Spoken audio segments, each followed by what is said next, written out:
It has long been established that people can have a lot of endometriosis and very little pain, and others can have little of the disease and a lot of pain. I'm Jill Mueller, pelvic health physiotherapist in Ontario, Canada.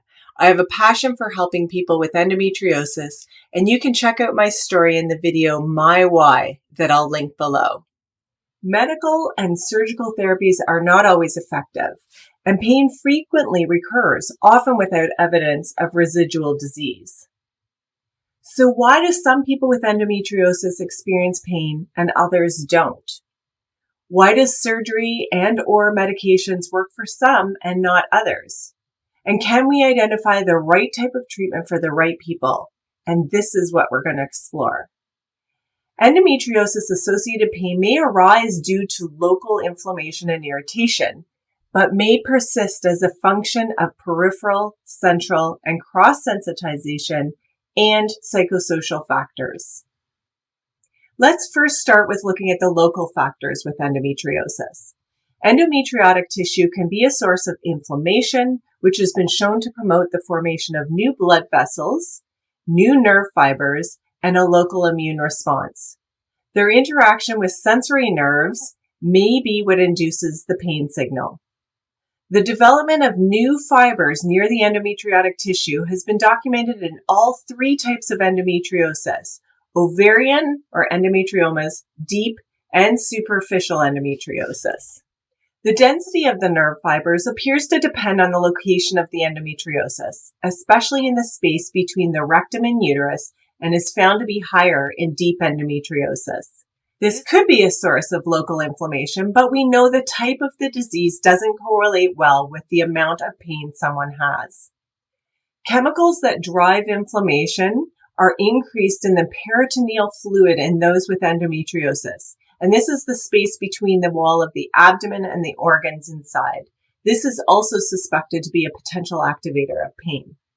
The wall of the abdomen itself, called the parietal peritoneum, is highly innervated with sensory nerves, again being a potential local source of pain. The tissue surrounding the pelvic organs, the bladder, the bowel, and the uterus, is innervated by the autonomic nervous system, our fight, flight, freeze system, with neurons that sense stretching and tearing, distension and contraction, and the sensation of pain may arise from these networks.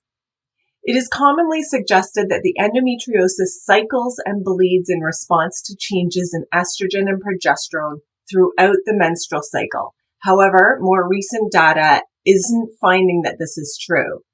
Endometriotic tissue is shown in a lab to be different than the uterine lining, and only some of this tissue is demonstrating cyclical changes. So bleeding within the endometriotic tissue has been observed throughout the menstrual cycle, not just during menses, and may be caused by local inflammation and its blood supply. It may explain why some people have pain during their cycle, not just during menses. Most, if not all of these studies have been done on people with endometriosis and pain. So I would be interested in studies looking at local factors like inflammation in people with the disease but without pain. So do they have inflammation at all?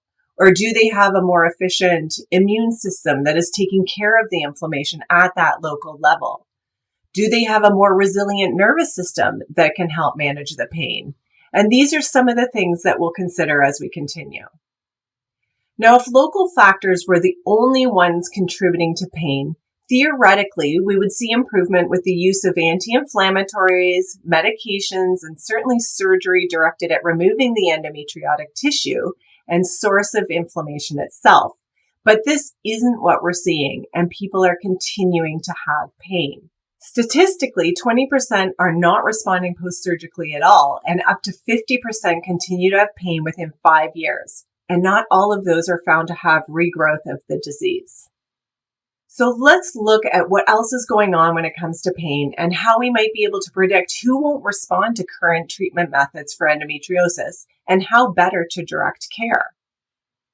So I'll see you in part 2 of this series.